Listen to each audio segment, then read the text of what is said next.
ନୂଆପଡ଼ାରେ ବିଜେଡି ପରିବାର ତରଫରୁ ନବୀନ ପଟ୍ଟନାୟକଙ୍କ ଜନ୍ମଦିନ ପାଳିତ। ନୂଆପଡ଼ା ଜିଲ୍ଲା ବିଜେଡି ପରିବାର ତରଫରୁ ବିରୋଧୀ ଦଳ ନେତା ତଥା ବିଜେଡି ସୁପ୍ରିମୋ ନବୀନ ପଟ୍ଟନାୟକଙ୍କ 69ତମ ଜନ୍ମଦିନ ଆଡମ୍ବରରେ ପାଳନ କରାଯାଇଛି।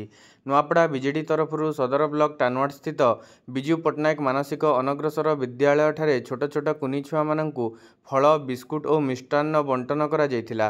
ପରେ ସ୍ଥାନୀୟ ମନ୍ଦିରପଡ଼ାସ୍ଥିତ ମା ଦୁର୍ଗାଙ୍କ ମନ୍ଦିର ପ୍ରାଙ୍ଗଣରେ ପୂଜାର୍ଚ୍ଚନା କରି ମାନ୍ୟବର ସୁପ୍ରିମୋ ନବୀନ ପଟ୍ଟନାୟକଙ୍କର ଦୀର୍ଘାୟୁ କାମନା ମଧ୍ୟ କରାଯାଇଥିଲା। ବିଜେଡିର ବରିଷ୍ଠ ନେତା କ୍ଷିତୀଶ ବୋଧଙ୍କର, ରାଜ୍ୟ ବିଜୁ ଛାତ୍ର ଜନତା ଦଳ ସଭାପତି ଇପ୍ସିତା ସାହୁ, ରାଜ୍ୟ ବିଜୁ ଯୁବ ଜନତା ଦଳ ସଭାପତି ଚିନ୍ମୟ ସାହୁ, ଜିଲ୍ଲା ଛାତ୍ର ସଭାପତି ଅମିତ ସିଂଦେଓ, କଳାହାଣ୍ଡି ଜିଲ୍ଲା ଛାତ୍ର ଜନତା ଦଳ ସଭାପତି ଅଭିନାଶ ଠାକୁର, ମାନସ ବାଗ, କୋମନା ବ୍ଲକ ଛାତ୍ର ସଭାପତି ତୁଷାରକାନ୍ତ ନିଆଲ, ନଗର ସଭାପତି ସୁବାସ ପଣ୍ଡା, ଯୁବନେତା ସ୍ୱାଗତ ଯୋଶୀ, ବିକି ପଣ୍ଡା, ବବଲୁ ଖାନ, ମହମ୍ମଦ ମୁଜାହିଦ, ଅଜୟ ସତନାମୀ, ଟିକୁ ସାହୁ, କାଉନସିଲର ମଳୟ ମଣ୍ଡଳ, ଶିବାନନ୍ଦ ପାତ୍ର, ସଙ୍ଗୀତା ପାରକ, ଥାନେ ସୁନା ପ୍ରତିନିଧି ଗଣେଶ ମାଝୀ, ନାରୀ ନେତ୍ରୀ ପ୍ରତିଭା ହୋତା ପ୍ରମୁଖ ଉପସ୍ଥିତ ରହିଥିଲେ। ନୂଆପଡ଼ାରୁ ପ୍ରତିଭା ହୋତା କହୁଛେ। ଆଜି ଆମର ପ୍ରିୟ ନେତା ଆମର ନବୀନ ପଟ୍ଟନାୟକଙ୍କର ଜନ୍ମଦିନ ଥିଲା।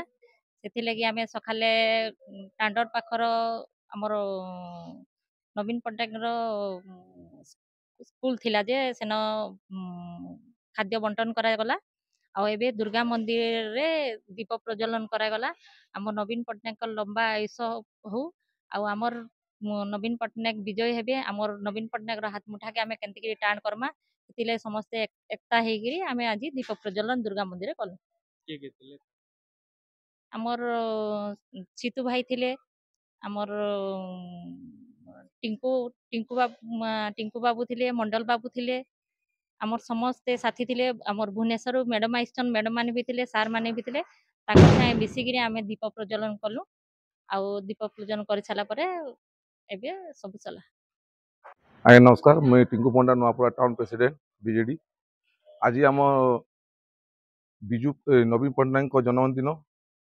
ସେଥିଲାଗି ଆମେ ସକାଳେ ଟାଉନ ପାଖରେ ଯେଉଁ ସ୍କୁଲ ଅଛି, ପଥିଉ ପ୍ରମୁଖ ସ୍କୁଲ, ସେଥିରେ ଆମେ ଫଳ ବଣ୍ଟନ କଲୁ। ଆଉ ସନ୍ଧ୍ୟାରେ ଆଜି ଆମେ ଦୁର୍ଗା ମନ୍ଦିରରେ ତାଙ୍କର ଲମ୍ବା ଆୟୁଷ ଲିଏ ତାଙ୍କର ଲାଗି ଆମେ ଦୀପ ପ୍ରଜ୍ୱଳନ କଲୁ।